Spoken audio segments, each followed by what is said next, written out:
Hey, what's up guys? John here. The American people are sold the housing shortage scam. Remember that story, the housing shortage scam over the last couple of years? Everyone was saying that there's just not enough housing. Everyone needs to buy a house. Everyone needs to invest in real estate. They were saying inflation was the great problem. Everyone needs to borrow money and invest. There was a housing shortage pre-COVID. The real estate boom because of the low interest rate and the shortage intensified. We still have a residual shortage of housing. But what's actually happening next is going to be the greatest rug pull of all time. People are talking about the Airbnb bust. People are talking about, second homes being a really big problem, or home builders building so many homes is a big problem. No.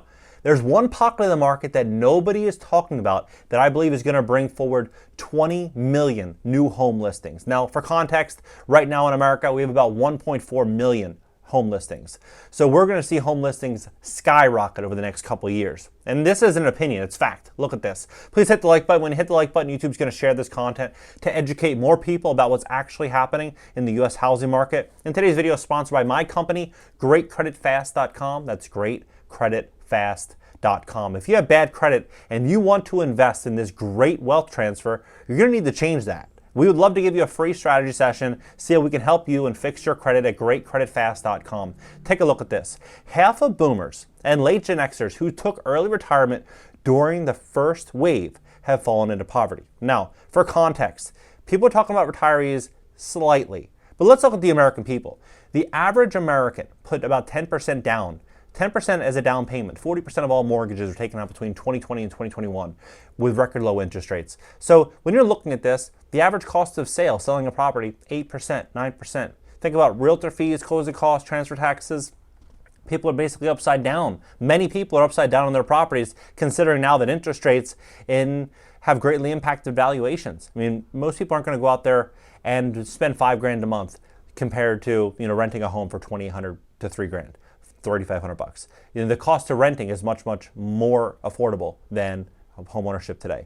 And so what's ultimately going to happen? You're going to have a lot of people that are going to be forced to make a decision over the next couple of years. Stay put, or sell their properties or rent their properties out. That's essentially the decision. Many people think that, hey, I got this record low interest rate. Everyone's laughing about how low of an interest rate they got. And sure, that's an incredible asset if one can stay still for 30 years. That's the big problem. Most people can't finish a book start to finish in America, let alone stay put for 30 years.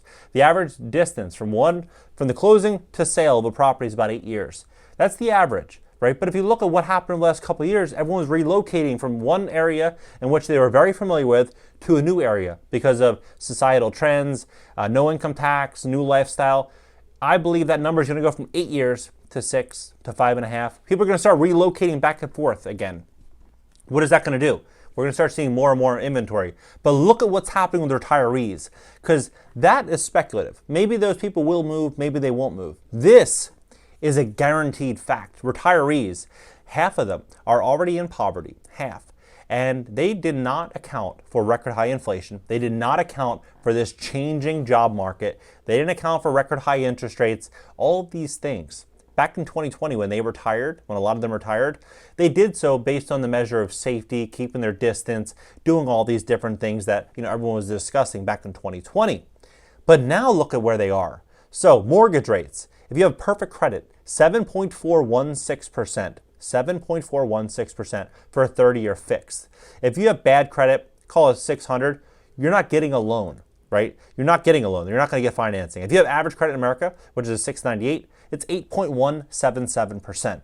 So if you were to borrow $100,000 against your property and you're a retiree, it's going to cost you about $850 a month. A lot of people can't afford that. A lot of people cannot afford that, especially considering the fact that if they retired, they don't have 2-year stable income, they're not going to qualify for that mortgage in the first place. They're going to have to go to hard money for 12 to 15%.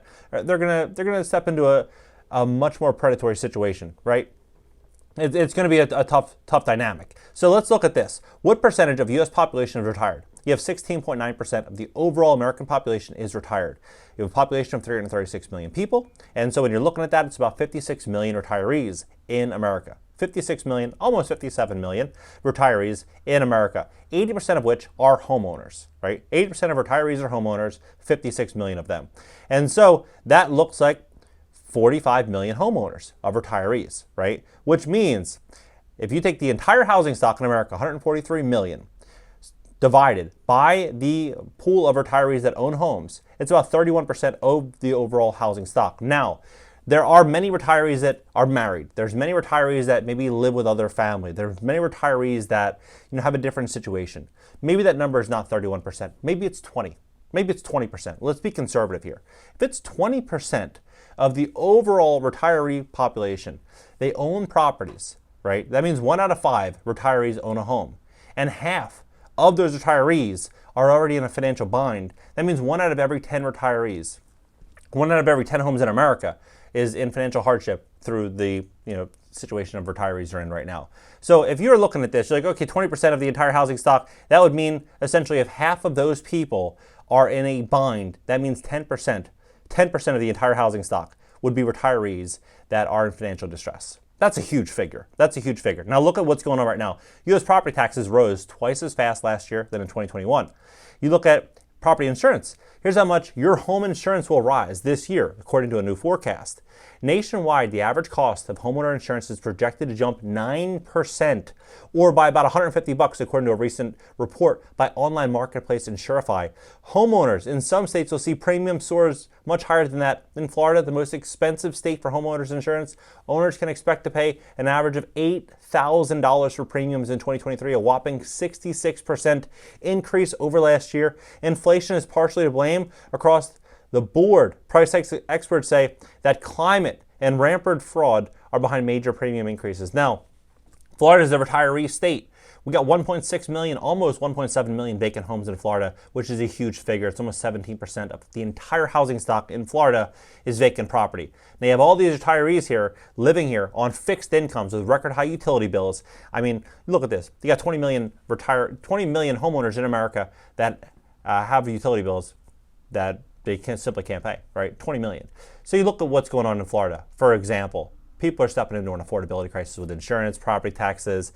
Florida does have the benefit of having homestead exemptions. So some people are exercising that, definitely.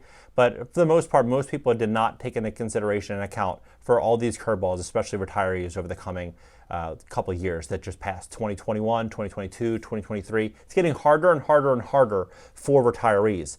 Inflation right now is costing the average household, they'd have to spend an extra $11,500 a year just to maintain the same standard of living. Massive figure. So look at where average retirees are. The average retiree by the retirement age, average is estimated to have about $255,000, basically a quarter mil, right? A $250,000. Now, if you have that $255,000 and you're spending $4,000 a month, which in my opinion is very conservative, $1,000 a week. So if you have property taxes, you have insurance, if you have a mortgage, if you have health care, if you have a cell phone bill, if you have gas, if you need to feed yourself, if you have any car repairs, you start to add this stuff together, it's pretty easy to get to $4,000 a month, right? It's pretty easy to get there. That would mean in 63 months, they've run through their entire savings, right? 63 months, 5 years, they'd run through everything. And so a lot of people that left in 2020, 2021, the clock is ticking. They're seeing their savings get greatly depleted. And so what I think is very likely going to happen is over the next year or two, you're going to see many, many, many retirees being forced to make a decision. They're not going to be able just to weather this storm forever. I mean, look where home builders are. There's going to be all these people as a whole that are going to have to make decisions. You have record high in 2006. There's 1.4 million properties under construction. Now it's 1.695 million homes under construction, housing units under construction. So you have record high home inventory.